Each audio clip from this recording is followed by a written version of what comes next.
Hi there, beautiful. How are you? It's Sarah here from Proud Happy Brave, and today I wanted to talk about what is an HSP, and I'm going to share some signs that you might be one yourself. So, the acronym HSP stands for Highly Sensitive Person, and this is a term that was first created by Elaine Aron, a psychologist who noticed that some people responded with extra sensitivity to external and internal stimuli. So, in other words, what's happening around them and what's going on inside of them. So, a highly sensitive person's brain processes things on a deeper level, and this includes things like emotion, thoughts, and sensory inputs. So, one of the biggest signs that you are a HSP is that you get overwhelmed or startled even by sensory inputs, so like sights, sounds, noises, smells, taste. So, for example, if I hear a loud noise, I'll often physically jolt because I have an automatic response, an extra sensitive response to that noise.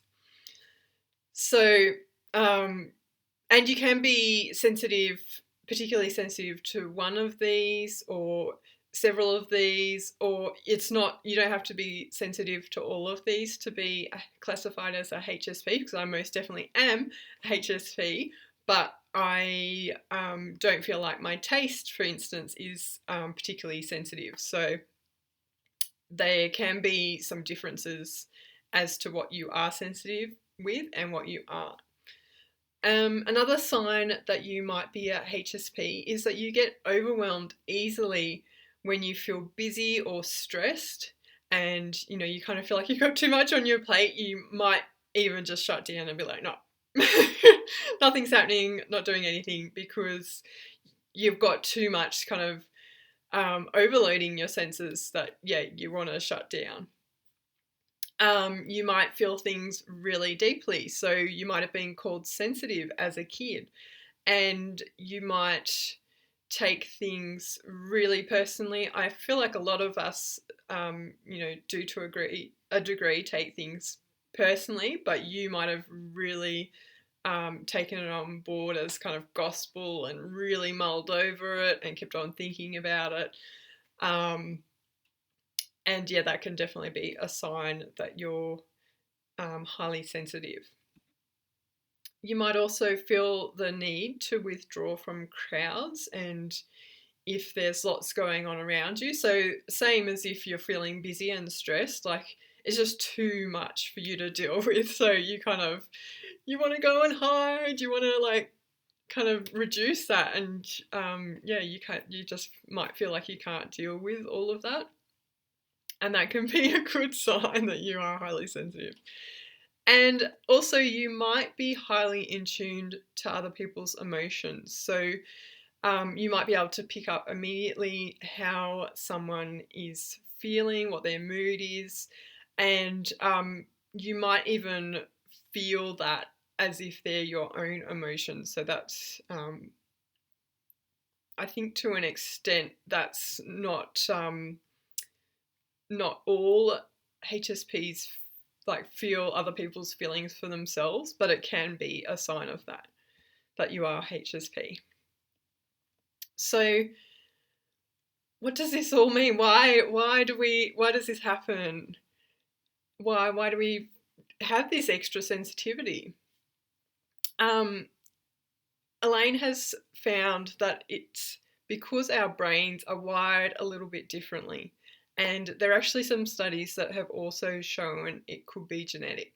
So there's actually 15 to 20% of the population who are HSPs.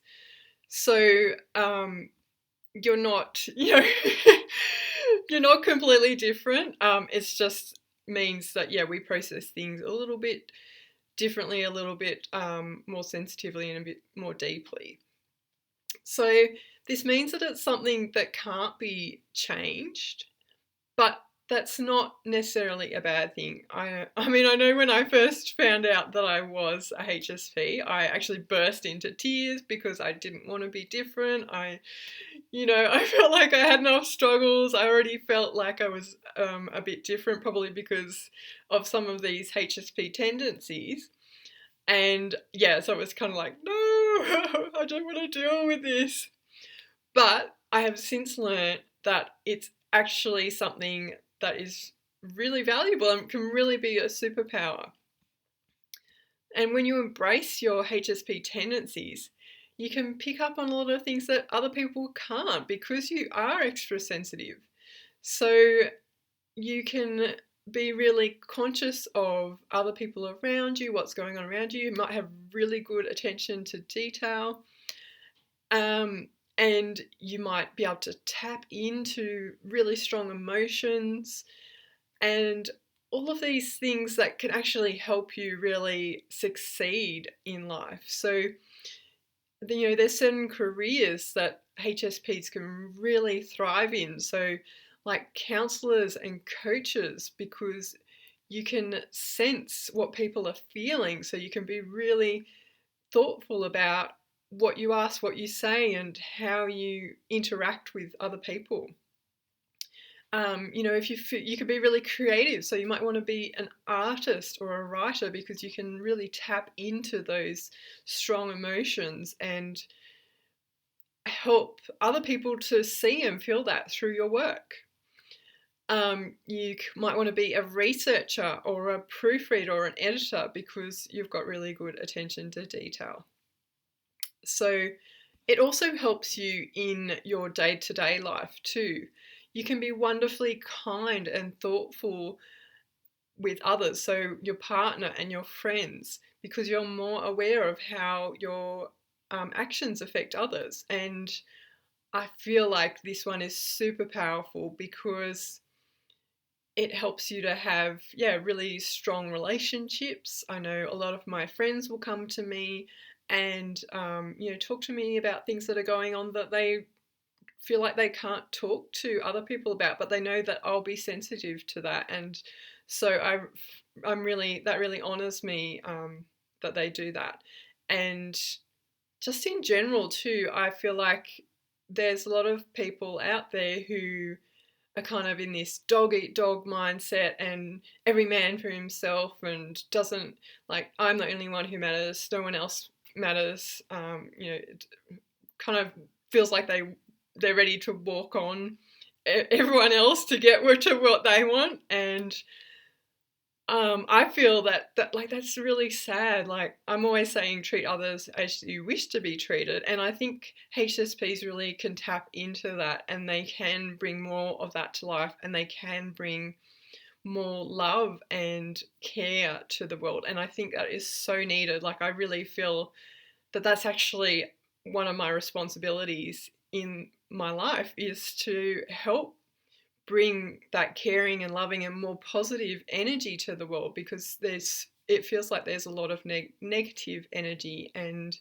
so HSPs are needed to counteract that and balance that out. But having said that, you do need to be careful if you are an HSP, because being an HSP means that you use more energy than non-HSPs because your brain is kind of processing at a higher level.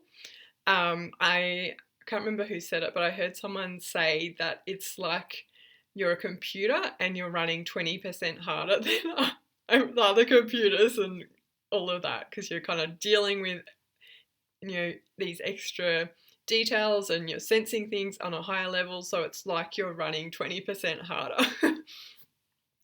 So this means that you're at risk of burnout, which can be really bad. Someone who has been there, you don't want to go there if you can avoid it. And if you try and function at the same pace as everyone else, you're heightening your risk of burning out and feeling terrible. So this was a hard lesson for me to learn, because I felt like if I couldn't go as hard as everyone else, I felt like I was unproductive and lazy. Like often it feels like other people are go, go, go. They always seem to be, doing 1,000,001 things. And I was kind of like, I felt like there was something lacking with me because I couldn't do that. And yeah, it wasn't until I identified that I was a HSP that I kind of realized what was going on and came to terms with the fact that, okay, that's fine for them, but no, I can't function like that. I need to be more intentional with including time for rest and recharging. And this means that I need to be more intentional with my work time as well so that I can work smarter and not harder to get the important things done. I mean, I'm definitely still a work in progress on that, but it's definitely helped me to have that awareness around why I react the way I do and kind of why I get tired before other people get tired. Like, I used to, as I said, I used to feel like there was something wrong with me, and but now I know why, and just knowing why means that I can then tailor my day and what I do around that more and be more sensitive to that and actually find things that work with that rather than trying to just keep on pushing to do things that aren't going to work for me as a HSP. So there's power in having that knowledge and then, making sure that you do work around that. So I want to give you a couple of ways that I have found that help protect me as an HSP, and in particular, they protect my energy. So one of my favorite ways to do this is by imagining a protective bubble around me. So I use this in general for negativity as well, because it's a protective bubble that nothing negative, nothing bad can get through. Excuse me. And only positive stuff can get through to me. Anything negative or bad or overwhelming just bounces right back off.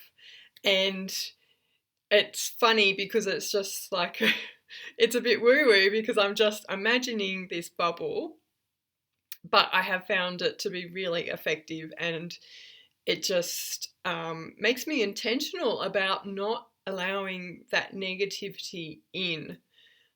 So this is really good for when stuff's happening around you, and it's negative, it's overwhelming, and you don't want to take it on and let it affect you and drain your energy. You can use this bubble to really reduce the amount of that gets in. And then my second method is what I'm going to call the overflow method, because what I do is I fill myself up with love and positivity and really feel those feelings so much so that I imagine myself overflowing with this love and positivity, and that it actually overflows onto everyone around me, and everyone benefits from this love and positivity flowing out of me.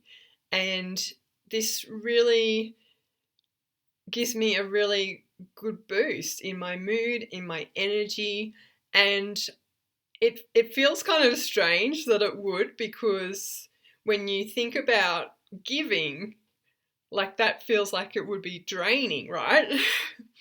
But I think it's because of the positive feelings that I'm feeling and generating that I find it actually has the opposite effect. I find it actually, boosts my mood and boosts my energy, because, I'm just kind of letting these positive feelings flood me. So this one can be good if, something's happened and it's kind of, it might even be something that's trying to raise a negative feeling inside of you, and you want to push it out with this love and positivity. And it can also work, once again, for negativity around you, because I kind of imagine it, I guess, like kind of paint, kind of spreading out and covering everything. Like I cover all the negativity with my own love and positivity, and kind of just, yeah, I imagine everything is just changing for the better. So I hope you find those useful. Let me know how you get on with them. I have heard other people have found the bubble one helpful. So this is the first time I've shared the overflow one. So let me know if you find that helpful as well, because I'd love to know if it helps you as well, and it's not just me. But yeah, so I hope that really helps you out, and I hope that hearing this and maybe identifying yourself as a HSP helps you to find that awareness that you can then use to your advantage. I'll also link to a quiz you can take to really know for sure whether you are an HSP. So yeah, you have that awareness under your belt, and then you can use this to your advantage. I know for myself, it really has changed my life for the better. I mean, I know that I burst out into tears when I first found out, but since then, it really has allowed me to understand myself better and adapt things to suit my HSP tendencies. And that feels just so much more in a line for me than trying to do what I see other people doing and it not working for me. So I hope the same is true for you. And I hope you enjoy the rest of your day. And I'm sending you so much love. Bye for now.